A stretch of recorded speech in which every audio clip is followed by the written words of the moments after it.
Hey everybody, welcome to our follow-up conversation today with the crew from Google Ad Grants and also from Cause Inspired Media. My name is Gabe Cohen. I'm the Senior Director of Marketing Communications here at GuideStar, and I'm going to remain the moderator for today's conversation, although I don't plan to talk too much. I'm going to pass it along to Sean and Michelle a bit more. So with that, Sean and Michelle, I think we're all going to turn our webcams on so you can recognize that we're real people and not just bots.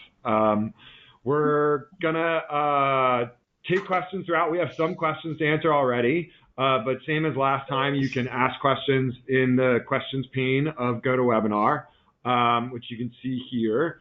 And I'll have that open, and we'll try to inject some real live questions today as well. So feel free to start asking questions whenever you want to.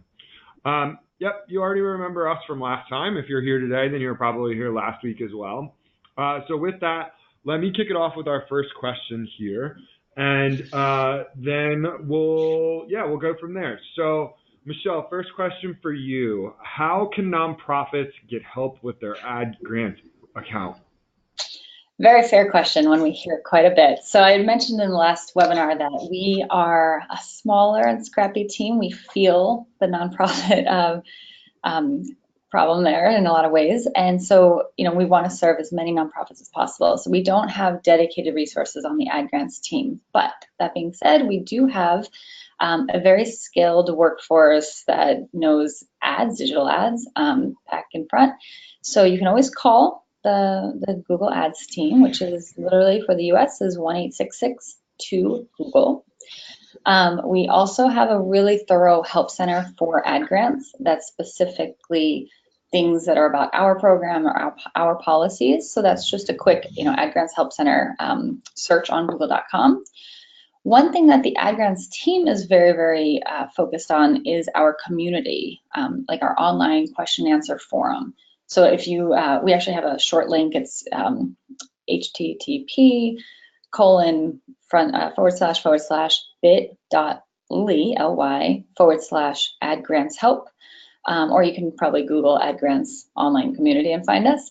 That is something that we monitor a lot, and so you can ask a question there, get help from a lot of professionals that are happy to help there, or connect with someone who's in a similar cause and similar situation with you. But also we watch out for that for questions that probably only we can answer, and so we try to as best we can. And then I'd want to draw your attention to a couple other things that are worth noting. One, I hope you can tell actually throughout this year, we have been a lot more active about being there for you and trying to have more outreach. So for example, we've been running our lots of webinars like this with partners, also on the Ad Grants YouTube channel, which you can, it's youtube.com/Google Grants. And there you can find our recordings of webinars on specific topics like how to increase your CTR, how to select keywords, how to fix conversion tracking, how to increase quality score, those sort of specific topics. And then we also have been really active, like I think, we've gone to probably 12 conferences this year, and we're trying to be out there, so hopefully you can find us. We do host events, so I'd also encourage you to sign up for our emails through the through your Google Ads platform, like it's in your settings of your account. And if you sign up specifically for the customized performance and suggestions emails and the special offers emails, then you'll hear from us to get invitations to events whenever we're near your city or at a conference near your city. Or you'll also just get personalized suggestions that we might just put in the notifications on the top of your account. We say, like, we see that this is something that, that we see more opportunity here. Could, set this up, and we'll give you a link to how to do that, for example. And then two more things to call out. Because we are a small team, we rely on a lot of partnerships, and so we have launched our Certified Professionals community, which is a community of agencies or dedicated professional consultants to nonprofits that we endorse and recommend. And so if you go to our help center, it'll be on the first page there. So if you just Google Ad Grants Help Center, you go to the first page that you'll land on, it'll show Certified Professionals Directory on there, and you can find someone that we trust. And then the last piece is if you can't work with a professional or agency for whatever resourcing reasons. We also have a relationship with many, many universities around the world for students who are learning digital marketing, and they get certified in our ads ecosystem, and then they could actually use your account as their field study so that they both benefit. They're getting their hands-on practice, but they're trained and they are under supervision, if you will. And so we've seen really good results for that. And so that's called our online marketing challenge, since it's geared towards the students. And you can find that by the URL google.com/online marketing challenge. And you can sign up there to get matched with a student team. It would be a team of about 4 students, ideally locally. So there's lots of resources out there, but I wish we could do even more, but we're trying our best. That's awesome. Really helpful information. And again, I just have some of those links that you just talked about, if not all of them, up on the screen. I'm just going to leave these up throughout the conversation today so that everybody can take note of those as makes sense. Next question for you, Sean. About how much time would you recommend dedicating to a Google AdWords grant account? Yeah, thanks, Gabe. There are a plethora of factors that could go into that answer, right? I can give some breakdown here though. It could be anywhere from once or twice a month. I wouldn't go any lower than that, because you do need to make sure that your ads are actually showing, right? You didn't get anything disapproved. You need to make sure that your ads are showing for the right kinds of things, making sure you're checking your search terms report, making sure you're showing for the searches you want to, and not showing for searches you really don't want to. That happens quite a bit. So that's sort of the minimum benchmark. Most of the nonprofits we work with will be in an account 4 times a month, spending anywhere from half an hour to an hour each time, looking at different things at different times of the month, so that nothing really gets missed. But really the minimum would be once or twice. Great, that makes perfect sense. Next question is also for you, Sean, and we got this from quite a few people, but can you go over some of the easy things that can be done to help improve CTRs for nonprofits? Yeah, definitely. The first thing I would say is a plug for the YouTube channel from the grants team. They recently did a video that goes in depth, more than I'm going to be able to do here, on all the different steps for this. But some of the real key things is look at your keywords, look at your search terms, see where you're getting impressions that you're really not getting clicks. Maybe it's associated with your quality score. Maybe it's just associated with some of the challenging competition on that topic. But really, it's going to be very focused on your keywords and your quality score, and sometimes working through some of your ads just to make sure that your ads are actually lined up with what those keywords are. Last time when we were doing our webinar a week ago, we talked about how you need to make sure that your ads have your keywords in them, that they have the right call to action. So it's the same process there, really looking to make sure your ad groups are tight, you're tied together with a strong theme, that your all your topics are actually segmented correctly, rather than say maybe an ad group that bids on everything from kids coding to adult coding to your brand name, right? All of those things can't be together. You need to make sure they're segmented, and then the keywords that are not performing correctly, that are getting impressions but not the clicks, get pulled out, and that'll help you a lot. Great. I'm going to hop to a real-time question that we just got in. Michelle, when you look at, and Amy's asking this question about the online challenge for students, any kind of estimate on how long it can take for a nonprofit to get matched with a student when they enter that program? Yeah, so we have more students ready than nonprofits right now, so we can usually match pretty fast within a couple weeks. And then we would connect, and then the students might take another few days to reach out, depending. But within probably 2 to 3 weeks should be good. That being said, if you needed longer time, you can sign up with a note and say, like, I want to start this program in this time frame, and we can try to note that and match you later if needed. Great, really helpful. Okay, next question. So So, Michelle, could you give us some advice on how to stay compliant with ad grant policies? Yep. And I see Sebastian just wrote in about a question about this as well to understand about the, why we deactivate accounts at all. So, yeah, we have been rolling out our policies little by little because we know that there's some adjustments to be made over time for learning the policies. And you'll hopefully have noticed it, and if you're not, this is a concern. We have been sending out compliance reports for the last few months about at the mid-month part. I think our next one either goes out Friday or Monday. I can check on that.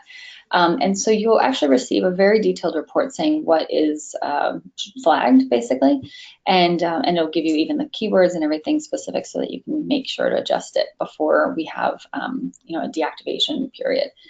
And that's within like about 2 or 3 weeks. And so that's first and foremost, is obviously just heed those compliance reports when you receive them. They go to all administrative users on an account, so hopefully you're seeing them. Another couple main things or small tips really to kind of like get your account in order is use an automated rule to automatically pause any keywords that are hitting a low quality score of 1 or 2 out of a scale of 10. And to do that, we actually have a short video, I think it's 3 minutes or so on our YouTube channel that would walk you through the exact steps on how to do it. But it is using the little tool icon on the top right of an account, and you go to, it says rules, and then you actually just tell us what to do. And it's, we would say filter for all words that are quality score of 1 or 2 or lower than 3, whatever you wish, and then just pause them automatically every day. And that one will basically just, you'll never have to worry about that again. That being said, you still might want to go back to those keywords, like that's why we pause them, go back to them from time to time and see if you can make some adjustments to raise them, of course. But that'll take care of that one. Another way to make sure that you don't have any single word keywords in your account is on your keywords view of your account, you can actually filter for keyword text does not contain, and then just hit your space bar. It will literally pull up any account or any keyword that doesn't have, or that does not have a space. Then you find all your single word keywords and you can pause them all in one short order. Otherwise, I would always, it's a little bit more of a one-time check kind of thing, but check your conversion tracking and read our policy and make sure that that one is addressed, right? You don't want to be tracking a goal that's just a homepage view, and we see that too often, and it's not meaningful enough, and we want you to actually be able to focus on the real goals, so that it's just trying to get you deeper into better performance. And what else do we have? The website hopefully is not really a problem for anyone who's here and engaged in their account, doing that. And yeah, so the only other one that might worry people is just when very, very broad keywords, but really that hasn't been a huge factor for us. It's we're talking about really broad here. Like we are trying to say, don't bid on North America. Like North America what? Or, don't bid on dog by itself. Like dog what? Like we want you to make those more meaningful connections with people. We're not trying to micromanage on, every single keyword here. So, go ahead and you can try to add it. You can call in and see if you think it would be okay if you want to get an opinion, or put it towards our community, and you'll very likely get a great answer there from our professionals. And the worst that happens is you add it, you have several things wrong in your account. We do deactivate it, and you get back up and running as soon as we show you what needs to be changed. Our policies are meant to guide you towards better performance and give you like specifics on these are the things that you should be looking for. They're not meant to cut anyone out of the program, and we haven't had that, thankfully. We are reactivating as soon as we teach. We are not the fastest at it because, again, our team is small, but we want everyone to be part of the program, just getting better performance. Great. And I think that this next question is pretty closely linked to that. But Sean, where can users find and improve keyword quality scores?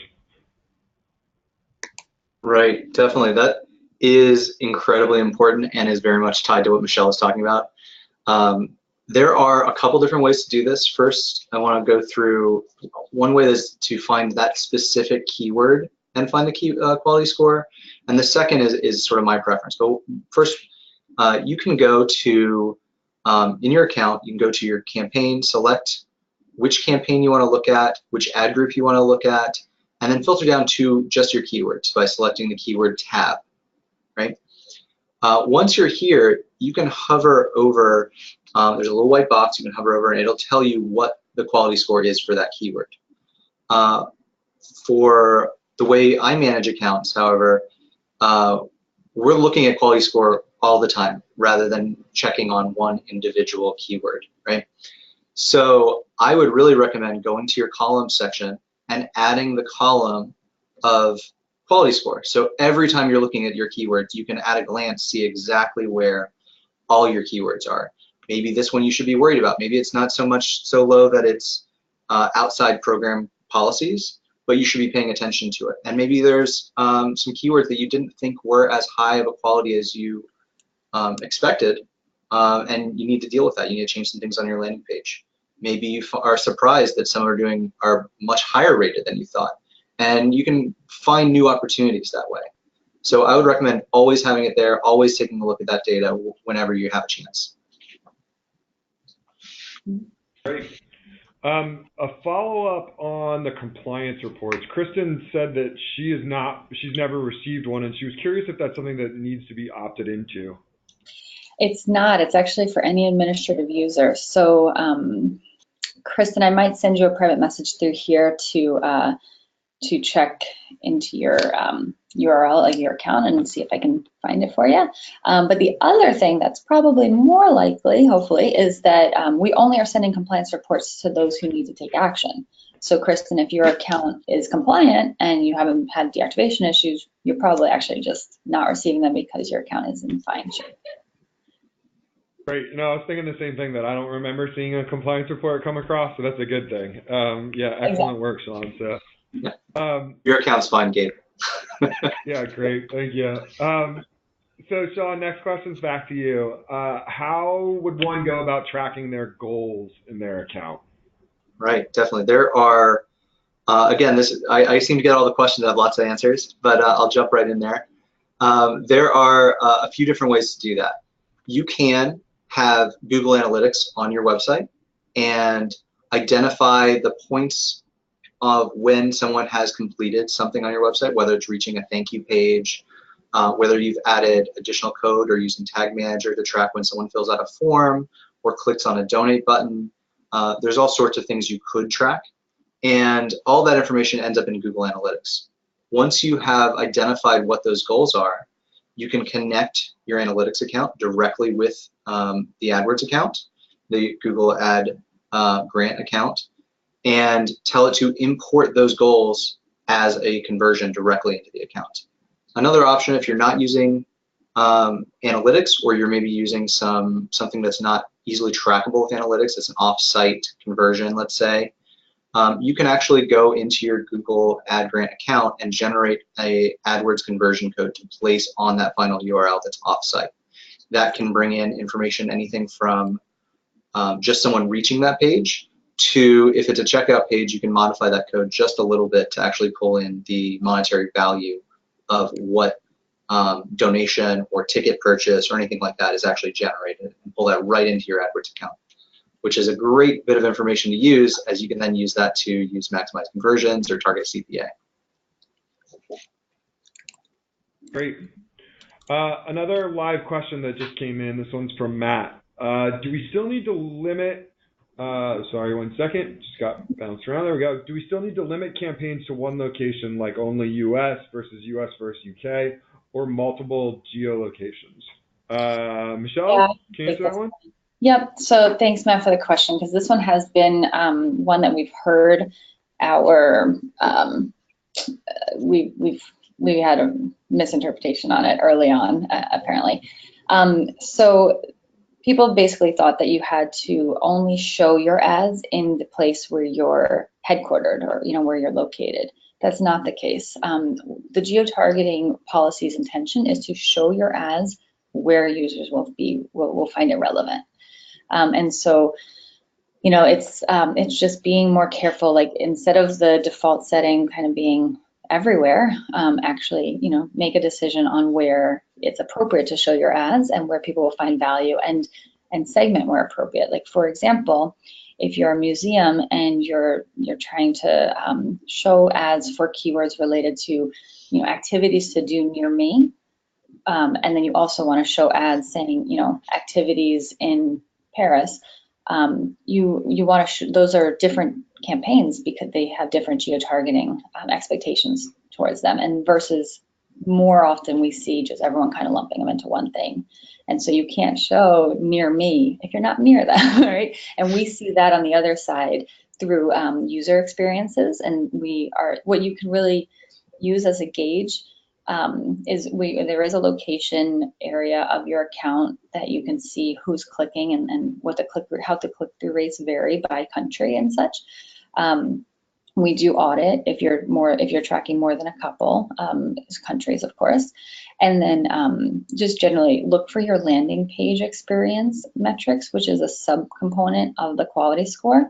And it indicates a few things, but basically that one is the one that will tell you, do users find this valuable? And if they don't, you probably want to tighten up the geo-targeting to see if you are more valuable in some areas versus others. But no, you're not limited to just one location. We're looking to make sure that you're relevant to the places that you're showing your ads. Yeah, that makes perfect sense. Next question is also for you, Michelle. Are there any plans to include display ads in Google Ad Grants? Yeah, so we are always thinking about ways to provide more for nonprofits, and Google as a whole has been doing a lot more things in this area. Like, we've got work in just every different other product area too. Display has come up. We continue to look into it, but no, nothing that's planned at this time. Okay, well, mark me down as a +1 advocating for that. That would be tough. Right. Sean, next question is back to you. About how much does it cost to have a professional manage AdWords account? Sure. Grants account, I guess, specifically. Yeah, definitely. Again, it's going to depend on your situation. If you're just tiptoeing your way into digital marketing for the first time and you're in a local area, you don't really expect to do a lot of event promotion, things like that, you could end up at the very low end of the spectrum as far as a low 200s. Our sort of starting package is $179. Up to maybe if you have a Google Ad Grant Pro account, that's typically $12.99, right? Our most common, the vast majority of nonprofits we work with are on our optimization package, which is $4.29 a month. And all these numbers really just boil down to time. So are you spending once or twice a month in the account? Are we having quarterly meetings, or are we having weekly meetings? Are we strategizing about every possible thing that can be happening on the website? One thing I would recommend that no matter who you're working with, that you don't do with an ad grant account, which is a common thing with normal PPC, is to get into a contract where you're paying a agency by the a percentage of the amount spent. Not only does that incentivize the agency to just spend rather than tie it to your real goals, it also is really hard to budget for. So one month you may be spending $2,000, the next it's 10. So you don't know what you're going to be able to spend, and you don't know what value is actually there. Rather, I would recommend getting someone trustworthy that is going to work with you, and it's going to be the same regardless of the amount spent, and you can decide if there is value there or not as you move forward. Great. Yeah, and really good advice there. That makes perfect sense. I want to hop back to a live question here from Joey. And Michelle, I think you might be able to help with this. So what resources are available to help with AdWords Express? And I think that specifically, is there a way to manually add keywords and or negative keywords? Yep, and I actually just answered it on the chat there. It's So AdWords Express is meant to be the absolute, like, hands-off, easy, automated option to show ads. So there aren't really any particular, distinct resources or ways to manually add things to it because it is so automated. However, you're welcome to run both an AdWords, a Google Ads account and an AdWords Express account at the same time. Sorry, not an account really, it's just different campaigns at the end of the day.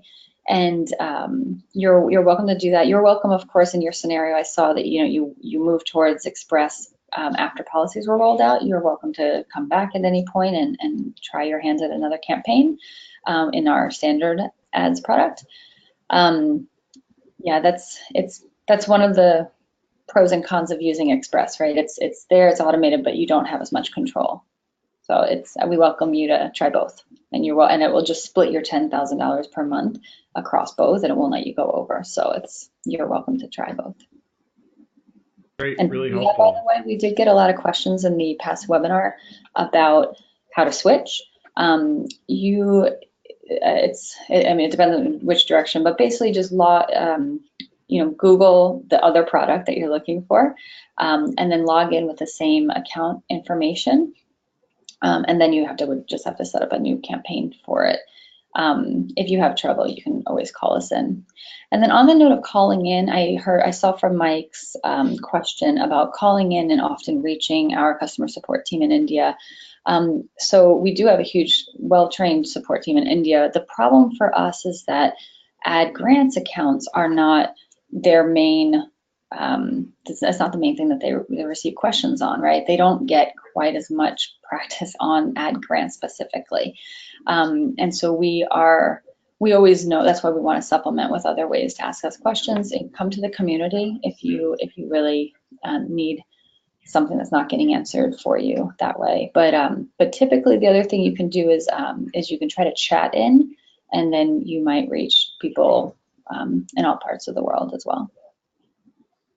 Yeah, and Great. just to jump in on that real quick, I've experienced, I talk to chat 4 or 5 times a day. Chat's a great resource when it's available. And really, it depends on the individual support person, right? I have had excellent support in India, and I've had excellent support in the US, and I've had mediocre support on both. It just depends on that person.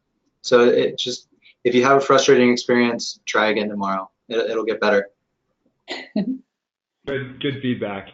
I think probably this will be our last question because we're almost at time, but I think it would be great for both of you to weigh in. Michelle, maybe if you want to start, and then Sean after. But should we also consider paying for online ads as kind of a supplement to the ad grants program? Yeah, I can start there. So ad grants is always, as a program, going to show after paying ads. And so you can absolutely extend what works really well for you in ad grants to a paying account. I think that ad grants basically is there to get you online, get you showing, get you some exposure. But once you know what's really worth it, what's you test in the ad grants account, and you know what's worthwhile to invest in, and you want to 10x it, it's probably worth it to consider a paying account. Similarly, as we already mentioned, right, not all of our product options are available in the ad grants account, and so you can, for example, use ad grants to build customer interest through your analytics account, and then have a paid remarketing account or a paid display image account that then you'll know will be more qualified for you, and you'll be better set up in a paying account for that.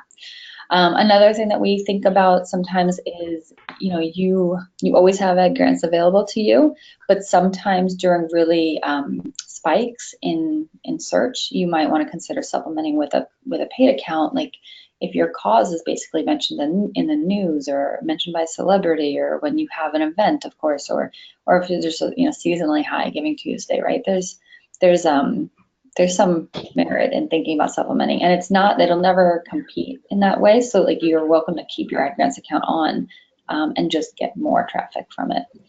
So yeah, I think those are just some of the ways that we think about doing both.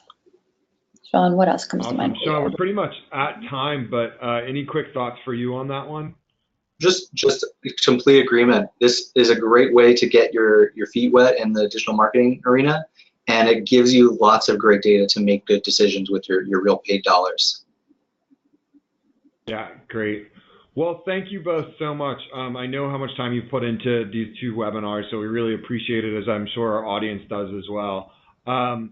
All the resources that we just mentioned, or most of them anyway, are up on the screen right now, and we're going to follow up with a recording of this in an email.